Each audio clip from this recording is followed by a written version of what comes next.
क्या आप किसी ऐसी स्कॉलरशिप के बारे में जानते हैं जो आपको आइट्स देने के पैसे देती है, जो आपको जीआरई या एसएटी तक के तरह के एग्जाम्स देने के भी आपको पैसे प्रोवाइड करती है? और सिर्फ ये नहीं, अगर आपने अपनी ट्रांसक्रिप्ट्स की इवैल्यूएशन करवानी है या ट्रांसलेशन करवानी है, उसके भी पैसे आपको मिलते हैं। और आपको एक ऐसा मेंटोर भी मिलता है जो कि ग्रेजुएट होता है या प्रोफेसर होता है ऑक्सफोर्ड यूनिवर्सिटी का, स्टैनफोर्ड, हार्वर्ड, इस तरह की बड़ी यूनिवर्सिटीज़ का। वो क्या करता है कि आपको यूनिवर्सिटीज़ के एप्लीकेशन प्रोसेस में गाइड करता है और आपको ऐसी यूनिवर्सिटी में एडमिशन दिलवाता है जो आपको फुली फंडेड स्कॉलरशिप प्रोवाइड करती है। तो एक ऐसी स्कॉलरशिप एग्जिस्ट करती है और उसका नाम है माइकल ताइवो स्कॉलरशिप 2026। तो ये स्कॉलरशिप जो है वो एक बहुत अमेजिंग स्कॉलरशिप है। ये क्या कर रही होती है, आपको आइट्स के लिए पैसे प्रोवाइड करती है। आपको किसी यूनिवर्सिटी में अप्लाई करना है, उसकी एप्लीकेशन फ़ीस है, ये उसके लिए भी पैसे प्रोवाइड करती है। आपको अपनी ट्रांसक्रिप्ट्स की इवैल्यूएशन करवानी है, ट्रांसलेशन करवानी है, तो ये उसके भी पैसे प्रोवाइड करती है। और सिर्फ पैसे प्रोवाइड नहीं करती बल्कि आपको एक ऐसा मेंटोर भी ला कर देती है जो आपको गाइड करता है through the overall competitive admission process और आपको यूनिवर्सिटी की फुली फंडेड स्कॉलरशिप भी दिलवाता है। तो यहाँ पे फाइनेंशियल सपोर्ट भी देता है, ये मेंटोरशिप भी प्रोवाइड करता है और ये ग्लोबल अपॉर्चुनिटीज़ भी प्रोवाइड करता है, पार्टिकुलरली उन स्टूडेंट्स को जो डेवलपिंग कंट्रीज से होते हैं, जैसे पाकिस्तान, इंडिया, बांग्लादेश और ऐसे बहुत सारे कंट्रीज़। तो इसमें क्या होता है कि मैं आपको एक लाइव एग्जांपल भी दिखा देती हूँ, एक ऐसे स्टूडेंट की जो 2025 की एमटी स्कॉलरशिप की विनर रही है पाकिस्तान से। So this girl, her name is Amna Bibi, she was from Bannu. और ये जो है लास्ट ईयर 2025 की एमटी स्कॉलरशिप इसने क्वालिफाई की and now she is studying a PhD at the university of Cambridge, वो भी फुली फंडेड स्कॉलरशिप पे। तो यहाँ पे अपने ही कंट्रीज़ के एग्जाम्पल्स आप लोगों के सामने हैं, तो इस तरह इंडिया की भी स्टूडेंट्स रही हैं। तो ये जो है ना एग्जाम्पल है माइकल ताइवो स्कॉलरशिप की विनर्स की। तो अगर हम बात करें कि आपने स्कॉलरशिप में अप्लाई किस तरह से करना है, तो यहाँ पे इस ऑप्शन पे आपने आना है, अप्लाई फॉर स्कॉलरशिप।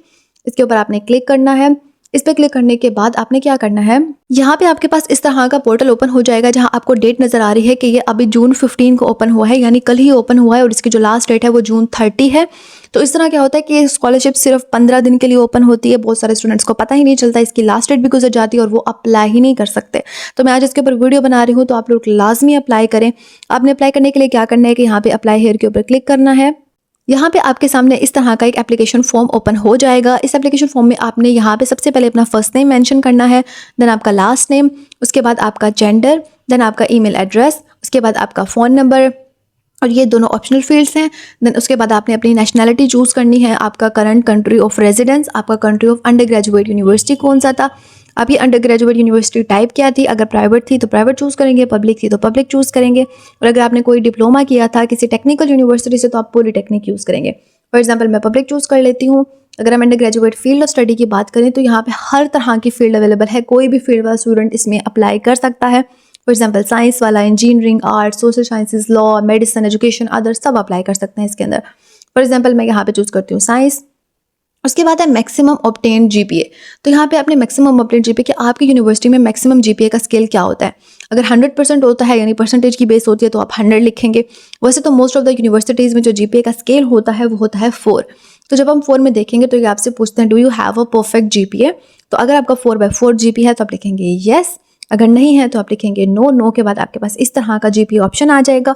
यहाँ पे आपने क्या करना है कि यहाँ पे 3 चूज़ करना है। अगर आपकी 3 यहाँ पे पॉइंट ऑलरेडी लगा हुआ है, 3.23 है फॉर एग्जांपल आपकी, तो यहाँ पे इस तरह से आप लिखेंगे 3.22। ये लिखने के बाद आपने आना है क्लास ऑफ डिग्री के ऊपर कि आपकी क्या क्लास है, यानी कि आपकी कौन सी डिग्री की वैल्यू है। देखिए अगर आपकी 3.9 है, 3.8 है, 3.7 है, 3.6 है या 3.5 है तो ये सब आती है फर्स्ट क्लास में। उसके बाद अगर हम बात करें 3.5 से कम तो आप लिखेंगे सेकंड क्लास अपर, और अगर आती है 3.1 से कम देन सेकंड क्लास लोअर, और अगर 2 तक जाती है 2.5 तक देन वो यू विल राइट एज पास। और अगर थर्ड क्लास में आती है तो आप थर्ड क्लास लिखेंगे यहाँ पे। ये करने के बाद आपने अपना ग्रेजुएशन ईयर मेंशन करना है।